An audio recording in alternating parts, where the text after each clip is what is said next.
कल से परसों के बीच में महिलाओं के खाते में ट्रांसफर किए जाएंगे मैया सम्मान योजना के 2500 रुपए। हेमंत सरकार ने जारी की तारीख। झारखंड के विधानसभा चुनाव के नतीजे में बड़ी भूमिका निभाने वाली मैया सम्मान योजना के पैसे का इंतजार खत्म होने वाला है। प्रदेश की 55 लाख से ज्यादा महिलाओं के खातों में एक मुश्त 2500 रुपए भेजने के लिए झारखंड की हेमंत सोरेन सरकार ने तैयारी पूरी कर ली है। जल्द ही महिलाओं के खातों में ये पैसे ट्रांसफर कर दिए जाएंगे। हालांकि इससे पहले भी कई अनुमानित तिथियां सामने आती रही है पैसे ट्रांसफर करने को लेकर, लेकिन अब हेमंत सोरेन सरकार ने मैया सम्मान योजना के पैसे खाते में भेजने की तारीख बता दी है। झारखंड की हेमंत सोरेन सरकार के महिला बाल विकास एवं सामाजिक सुरक्षा विभाग ने मैया सम्मान योजना के तहत 55 लाख से ज्यादा लाभुकों के खाते में 2500 रुपए भेजने की तैयारी पूरी कर ली है। विभाग ने 22 से 23 दिसंबर को लाभुकों के खाते में 2500 रुपए भेजने का लक्ष्य तय किया है। इसके लिए जरूरी औपचारिकताओं को पूरी कर ली गई है। इसके साथ ही अब लगभग कंफर्म हो गया है कि आने वाले 22 से 23 दिसंबर को महिलाओं के खाते में ये पैसे ट्रांसफर कर दिए जाएंगे। मैया सम्मान योजना को झारखंड के महिला बाल विकास एवं सामाजिक सुरक्षा विभाग के तहत जारी किया गया है। मिली जानकारी के अनुसार झारखंड के विभागीय मंत्री हेमंत सोरेन के निर्देश पर 1.5 करोड़ SMS खरीदे गए हैं। खाते में राशि जाते ही SMS के द्वारा लाभुकों को इसकी जानकारी मिल जाएगी। आपको बता दें कि राज्यपाल अनुपूरक बजट को भी स्वीकृति दे चुके। रांची पुलिस ने छेड़छाड़ को लेकर निकाला पैदल मार्च, बताया इस तरह दर्ज करा सकते हैं शिकायत। वरीय पुलिस अधीक्षक रांची के निर्देशानुसार 20 दिसंबर शुक्रवार को रांची पुलिस अधीक्षक ग्रामीण सुमित कुमार अग्रवाल के नेतृत्व में रांची जिला के ग्रामीण एवं शहरी क्षेत्र के सभी थाना में छात्र छात्राओं की सुरक्षा हेतु छेड़छाड़ को लेकर पैदल मार्च किया गया। इसके अंतर्गत सभी थाना क्षेत्र में पढ़ने वाले स्कूल, कॉलेज, कोचिंग संस्थान, गर्ल्स हॉस्टल में जाकर उनसे बातचीत की गई। इसके अलावा उनकी समस्याओं को सुना गया। इस दौरान जानकारी दी गई है कि कहीं पर भी छेड़छाड़ का मामला सामने आने पर वो 100-112 नंबर पर डायल कर और QR कोड के माध्यम से अपनी शिकायत दर्ज करा सकते हैं। इस दौरान पुलिस शिकायत करने वाले के नाम को गोपनीय रखेगी। साथ ही अगर इस तरह का कोई मामला आता है और उसमें किसी भी पुलिस पदाधिकारी के द्वारा कोई भी लापरवाही बरती जाती है तो उसके विरुद्ध सख्त से सख्त कार्रवाई की। दुमका में चौकीदार पद पर होने वाली भर्ती पर लगाई गई रोक। दुमका जिले में चौकीदार पद पर सीधी और बैकलॉग भर्ती के लिए जारी विज्ञापन संख्या 1/2024 को अपरिहार्य कारणों से रद्द कर दिया गया है। उपायुक्त कार्यालय ने इसकी जानकारी देते हुए कहा है कि जल्द ही नई प्रक्रिया के तहत भर्ती का विज्ञापन जारी किया जाएगा। साथ ही यह भी कहा गया है कि नई भर्ती प्रक्रिया की जानकारी समाचार पत्रों और आधिकारिक वेबसाइट dumka.nic.in के माध्यम से दी जाएगी। दुष्कर्म के प्रयास में शिक्षक गिरफ्तार। टॉयलेट में नाबालिग छात्रा के साथ की छेड़छाड़, ग्रामीणों ने स्कूल का किया घेराव। रामगढ़ में दुष्कर्म के प्रयास में शुक्रवार को श्रुति प्राथमिक विद्यालय के एक शिक्षक को पुलिस ने गिरफ्तार कर लिया। शिक्षक पर आरोप है कि उन्होंने टॉयलेट गई 4वीं क्लास की बच्ची के साथ छेड़छाड़ की और रेप का प्रयास किया। मामला भदानी नगर थाना क्षेत्र का है। हेडमास्टर द्वारा शिक्षक पर कार्रवाई नहीं करने पर ग्रामीणों ने स्कूल का घेराव किया और फिर पूरे मामले की जानकारी पुलिस को दी। ग्रामीणों ने बताया कि 4वीं क्लास की एक बच्ची 18 दिसंबर को स्कूल के टॉयलेट में गई थी। उसके पीछे पीछे शिक्षक मुख्तार अंसारी भी उसी टॉयलेट में घुस गया और अंदर से दरवाजा बंद कर लिया। उसके बाद बच्ची के साथ छेड़खानी की और उसके साथ दुष्कर्म का प्रयास किया। बच्ची ने इसका विरोध किया। उन्होंने कहा इन बातों को किसी को नहीं बताना। बच्ची ने स्कूल के हेडमास्टर को पूरी घटना बताई। बच्ची अगले दिन स्कूल नहीं गई। जब परिजनों ने उनसे पूछा तो बच्ची ने सारी जानकारी उन्हें दे दी। इसके बाद परिजनों ने ग्रामीणों को बताया और सभी शुक्रवार को स्कूल पहुंचे। यहाँ एक दिन बीत जाने के बाद भी हेडमास्टर द्वारा कोई एक्शन नहीं लिए जाने पर ग्रामीणों ने पुलिस को सूचना दी और आरोपी शिक्षक को गिरफ्तार करवाया। गिरिडीह में जलकर मां बेटे की दर्दनाक मौत, अलाव से लगी झोपड़ी में आग। डुमरी विधायक जयराम महतो भी मौके पर पहुंचे। गिरिडीह में गुरुवार की रात जलने से मां बेटे की मौत हो गई। आग अलाव से लगी और इस दौरान पूरा खलिहान जल गया। घटना डुमरी प्रखंड अंतर्गत जोभी गांव की है। इधर हादसे की सूचना के बाद डुमरी विधायक जयराम महतो ने मृतक के घर पहुंचकर परिवार को ढाढस बंधाया। साथ ही मृतक के परिवारजनों को मुआवजा देने के लिए अधिकारियों को निर्देश दिया। मृतकों में जोभी गाँव के जिलिमटाण निवासी सोमरा मुर्मू की पत्नी नुनिया देवी और 2 वर्षीय बाबूचंद मुर्मू शामिल हैं। सोमरा अपने बेटे के साथ खलिहान में बनी झोपड़ी में सो रही थी। उसने ठंड दूर करने के लिए अलाव जलाया था। रात में अलाव की आग धीरे धीरे पूरे खलिहान में लग गई और इससे पुआल से बनी झोपड़ी में भी आग लग गई। इससे उसमें सो रहे माँ बेटे की जलकर मौत।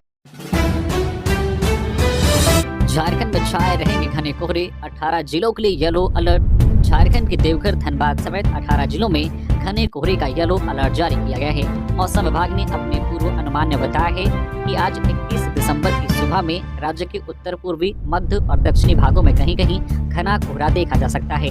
26 दिसंबर तक सुबह में कोहरा छाया रह सकता है। इसके बाद मौसम मुख्यतः साफ रहेगा। झारखंड में सर्दी का सितम जारी है। इसी बीच मौसम विभाग का पूर्व अनुमान है कि अगले 24 घंटे के दौरान न्यूनतम तापमान में 2 से 3 डिग्री सेल्सियस की वृद्धि हो सकती है। इसके बाद अगले 4 दिनों में इसमें कोई बड़े बदलाव की संभावना नहीं है। 21 दिसंबर से लेकर 26 दिसंबर तक सुबह में कोहरा, धुंध और उसके बाद मौसम साफ रहने का अनुमान है। रांची और उसके नजदीक के इलाकों में आज शनिवार की सुबह में मध्यम दर्जे का कोहरा या धुंध और उसके बाद आंशिक बादल छाए रहेंगे।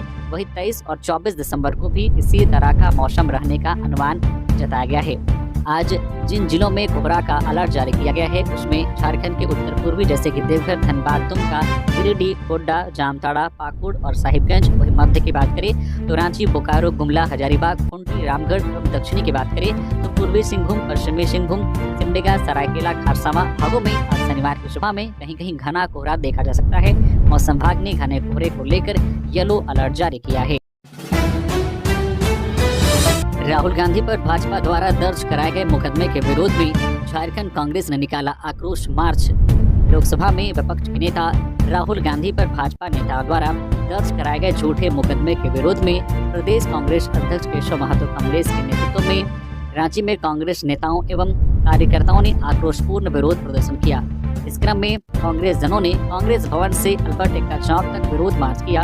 इस अवसर पर अपने संबोधन में केशव महतो कमलेश ने कहा कि भाजपा की पूरी नीति झूठ, फरेब, छल प्रपंच पर टिकी हुई है और इसी का सहारा लेकर पूरे देश की जनता को लगातार धोखा दे रही है। भारत रत्न बाबा साहेब का अपमान करने वाले गृह मंत्री के खिलाफ कांग्रेस का शांतिपूर्ण प्रदर्शन भाजपा को पसंद नहीं आया। जनता के चुने हुए विपक्ष के जन प्रतिनिधियों को भाजपा के सांसदों ने सत्ता के घमंड में संसद के अंदर प्रवेश करने से रोका, जिस पर कांग्रेस राहुल गांधी के नेतृत्व में लोकतांत्रिक ढंग से विरोध कर रही थी। परंतु नाटकबाजी करते हुए भाजपा नेताओं ने फर्जी ड्रामा किया और इसी ड्रामा के तहत झूठा मामला बनाकर राहुल गांधी पर झूठा मुकदमा दर्ज कराया। उन्होंने कहा कि बाबा साहेब के अपमान से पूरा देश आक्रोशित है और इसी से ध्यान हटाने के लिए भाजपा ने सियासी ड्रामा रचा है, लेकिन भाजपा के ड्रामे से कांग्रेस पीछे हटने वाली नहीं है। बैंक का फर्जी अधिकारी बनकर करते थे ठगी, गिरफ्तार 3 साइबर अपराधी चढ़े पुलिस के हत्थे, 4 मोबाइल फोन, 7 सिम कार्ड बरामद। गिरिडीह साइबर थाना की पुलिस ने बेंगाबाद थाना क्षेत्र के खंडोली मोड़ के पास साइबर अपराध कर रहे 3 अपराधियों को गिरफ्तार करने में सफलता हासिल की है। जिन 3 साइबर अपराधियों को गिरफ्तार किया गया है उसमें गांडे थाना क्षेत्र के पदनाटांड निवासी साहिल अंसारी, नमजुल अंसारी और बेंगाबाद थाना क्षेत्र के पूर्वी गांव निवासी प्रमोद यादव शामिल हैं। इन तीनों साइबर अपराधियों के पास से पुलिस ने 4 मोबाइल फोन, 7 सिम कार्ड और 1 बाइक बरामद किया है। साइबर डीएसपी आबिद खान ने बताया है कि पूछताछ में उन्होंने बताया है कि लोगों को कोरोना का टीका लगाने के एवज में सरकार से 10,000 रुपए दिलाने का लालच देकर और खुद को बैंक का अधिकारी बनकर केवाईसी अपडेट करने के नाम पर ठगी करते थे। इसके अलावा लोगों के व्हाट्सएप पर केवाईसी अपडेट करने का एप्लीकेशन फाइल भेजकर निजी जानकारी प्राप्त कर फ्रॉड करते थे। मंत्री दीपिका पांडे सिंह ने खादी मेले का किया उद्घाटन। रांची में लगे हैं 500 से अधिक स्टॉल। झारखंड की ग्रामीण विकास मंत्री दीपिका पांडे सिंह ने कहा है कि राष्ट्रीय खादी एवं सरस महोत्सव राष्ट्रपिता महात्मा गांधी के सिद्धांतों को गांव तक ले जाने का सार्थक प्रयास है। खादी से जुड़कर बुनकरों और कारीगरों को बाजार मिल रहा है, जहां उनकी प्रतिभा की उचित कीमत मिल रही है। उन्होंने कहा कि उम्मीद है कि यह मेला सभी की उम्मीदों पर खरा उतरे। ग्रामीण विकास मंत्री शुक्रवार को रांची के मोरहाबादी मैदान में आयोजित राष्ट्रीय खादी एवं सरस महोत्सव 2024-25 के उद्घाटन समारोह को संबोधित कर रहे थे। इधर उद्योग सचिव जितेंद्र सिंह ने जानकारी दी है कि रांची में 20 दिसंबर से 6 जनवरी तक चलने वाले इस खादी मेले का मुख्य उद्देश्य खादी को बढ़ावा देना है। उन्होंने बताया है कि इस बार 500 से ज्यादा स्टॉल लगे हैं। कला और संस्कृति विभाग की ओर से हर दिन सांस्कृतिक कार्यक्रम का आयोजन किया जाएगा। इस बार मेले में स्टॉल के नाम पेड़ों के नाम पर रखे गए हैं। गिरिडीह में टोल कर्मियों की गुंडागर्दी, खबर संकलन करने गए पत्रकार पर किया जानलेवा हमला। गिरिडीह में टोल टैक्स वसूली केंद्र पर कर्मी नहीं बल्कि गुंडे रखे जा रहे हैं। ये गुंडे पहले ड्राइवर के साथ मारपीट करते थे, वही इनका मनोबल अब इस कदर बढ़ गया है कि ये पत्रकार पर हमला करने लगे हैं। शुक्रवार को अजीडी स्थित टोल टैक्स वसूली केंद्र में कार्यरत कर्मियों ने खबर संकलन कर रहे वरिष्ठ पत्रकार अमरनाथ सिन्हा पर जानलेवा हमला कर दिया। इन लोगों ने न सिर्फ मारपीट की बल्कि गला दबाने का प्रयास किया। घटना में पत्रकार अमरनाथ सिन्हा को काफी गंभीर चोट आई है। इस दौरान मौजूद सहकर्मी पत्रकार श्रीकांत उन्हें लेकर सदर अस्पताल पहुंचे, जहां उनका इलाज किया गया। गौरतलब है कि हाईकोर्ट ने गिरिडीह नगर निगम के कॉमर्शियल व्हीकल एंट्री फी के नाम पर पैसे की वसूली पर रोक से संबंधित आदेश जारी किया है। इसके बाद भी टोल ठेकेदार की ओर से टैक्स वसूला जा रहा है। शुक्रवार को वसूली की सूचना पर पत्रकार अमरनाथ सिन्हा अजीडी स्थित टोल नाका पहुंचे। यहां एक ड्राइवर से टोल टैक्स वसूली के बाद पत्रकार द्वारा वाहन चालक को दी गई रसीद की फोटो ली गई और बयान लिया जा रहा था। इसी दौरान टोल के 7 से 8 गुंडों ने हमला बोल दिया। इधर मामले की जानकारी मिलते ही सूबे के नगर विकास, पर्यटन व उच्च शिक्षा मंत्री शाह, गिरिडीह विधायक दिव्य कुमार सोनू समेत काफी संख्या में पत्रकार सदर अस्पताल पहुंचे और चोटिल अमरनाथ सिन्हा का हाल जाना। इस दौरान मंत्री दिव्य कुमार ने दोषियों को नहीं बख्शने की बात कही है। महाकुंभ 13 जनवरी से झारखंड से चलेगी 4 स्पेशल ट्रेन। झारखंड के लोगों के लिए खुशखबरी है। प्रयागराज में 13 जनवरी से 26 फरवरी तक लगने वाले महाकुंभ मेले के लिए भारतीय रेलवे ने कई स्पेशल ट्रेन चलाने का फैसला किया है। इन ट्रेनों की बुकिंग शुरू हो चुकी है। अधिक जानकारी के लिए आप रेलवे की आधिकारिक वेबसाइट या अपने स्थानीय रेलवे स्टेशन से संपर्क कर सकते हैं। केंद्र सरकार झारखंड का बकाया 1,36,000 करोड़ दे, निर्मला सीतारमण के सामने उठी आवाज। केंद्र पर कोयला रॉयल्टी मद में 1,36,000 करोड़ रुपए बकाया की मांग शुक्रवार को राजस्थान के जैसलमेर में भी गूंजी। केंद्रीय वित्त मंत्री निर्मला सीतारमण के समक्ष राज्य सरकार के वित्त मंत्री राधाकृष्ण किशोर ने प्रमुखता से इस मांग को उठाते हुए कहा है कि केंद्र सरकार बकाया की राशि प्रदान करे। उन्होंने केंद्र सरकार से आग्रह किया है कि 5 वर्ष तक राज्य को विशेष केंद्रीय सहायता प्रदान की जाए। इस मद में मिलने वाला अनुदान बंद हो चुका है। इस राशि से नक्सल प्रभावित जिलों के विकास का कार्य होता है। उन्होंने राज्य में व्यावसायिक गतिविधियों को गति देने के लिए रांची पटना और रांची कोलकाता के बीच एक्सप्रेसवे बनाने पर बल दिया। वित्त मंत्री राधाकृष्ण किशोर ने कहा है कि मुख्यमंत्री हेमंत सोरेन के नेतृत्व में गठबंधन की सरकार झारखंड के सर्वांगीण विकास के लिए दृढ़ संकल्पित है। राज्य के संपूर्ण विकास के लिए राज्य सरकार के पास बहुआयामी योजना के साथ साथ दूरदर्शिता भी है। विकास के उद्देश्य को राज्य अपनी आय के आंतरिक स्रोतों से पूरा करने में असमर्थ है। जनजाति बहुल राज्य के सर्वांगीण विकास में भारत सरकार का आर्थिक सहयोग आवश्यक है। केंद्र सरकार जो है वास्ट गोल्ड रॉयल्टी का 2900 करोड़, कॉमन काज का 32,000 करोड़ तथा भूमि मुआवजा मद में 1,01,142 करोड़ रुपए यानी कुल 1,36,000 करोड़ रुपए बकाया राशि झारखंड को उपलब्ध कराएं। वर्चस्व में की गई थी कांग्रेस कार्यकर्ता आलोक की हत्या। जमशेदपुर में शादी के 27वें दिन हुआ था मर्डर। भाजपा कार्यकर्ता समेत 5 गिरफ्तार। जमशेदपुर में टाइगर क्लब के संचालक सह कांग्रेस कार्यकर्ता आलोक भगत उर्फ आलोक मुन्ना 27 वर्षीय की हत्या मामले का पुलिस ने शुक्रवार को खुलासा कर दिया है। आलोक की हत्या वर्चस्व को लेकर की गई थी। पुलिस ने 5 आरोपियों को गिरफ्तार कर लिया है।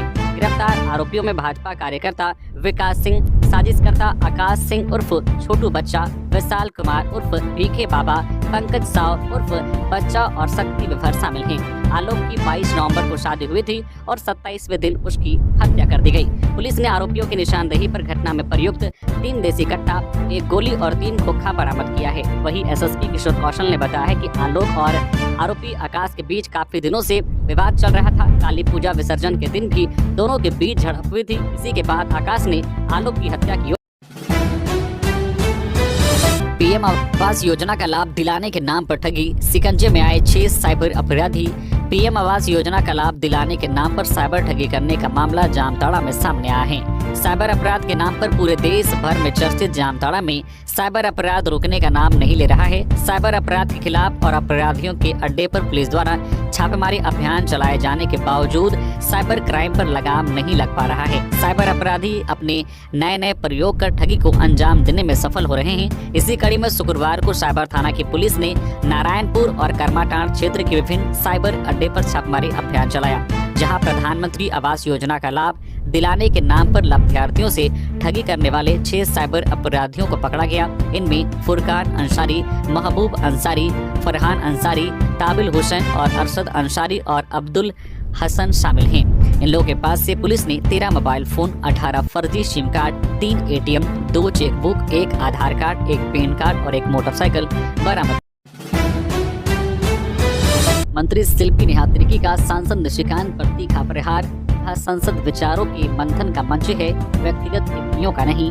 झारखंड सरकार में कृषि मंत्री शिल्पी नेहा तिर्की ने गोड्डा सांसद निशिकांत दुबे पर तीखा प्रहार किया है। उन्होंने सोशल मीडिया हैंडल एक्स पर पोस्ट करते हुए लिखा है कि निशिकांत दुबे संसद विचारों के मंथन का मंच है, न कि व्यक्तिगत टिप्पणियों का।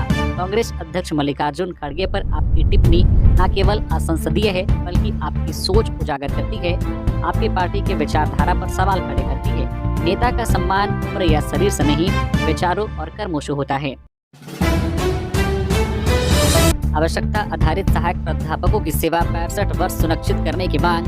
शुक्रवार को झारखंड राज्य विश्वविद्यालय संविदा शिक्षक संघ के एक प्रतिनिधि मंडल ने प्रदेश अध्यक्ष राकेश कुमार पांडे के नेतृत्व में राज्यपाल सह कुलाधिपति से मुलाकात कर उन्हें शुभकामनाएं दी। साथ ही झारखंड राज्य के विभिन्न विश्वविद्यालयों में कार्यरत आवश्यकता आधारित सहायक प्राध्यापकों की समस्याओं से अवगत कराया। साथ ही एक 4 सूत्री मांग पत्र भी सौंपा, जिसमें आवश्यकता आधारित सहायक प्राध्यापकों के 7 साल के कार्य अनुभव को ध्यान में रखते हुए उन्हें समायोजित करने की मांग की गई। इसके साथ ही आवश्यकता आधारित सहायक प्राध्यापकों की सेवा 65 वर्ष सुनिश्चित करने तथा ग्रोस सैलरी के साथ डीए प्रदान करने की भी मांग रखी गई। प्रतिनिधि मंडल ने जेपीएससी द्वारा नियमित बहाली में 25 वरीयता अंक प्रदान करने की भी कुलाधिपति के समक्ष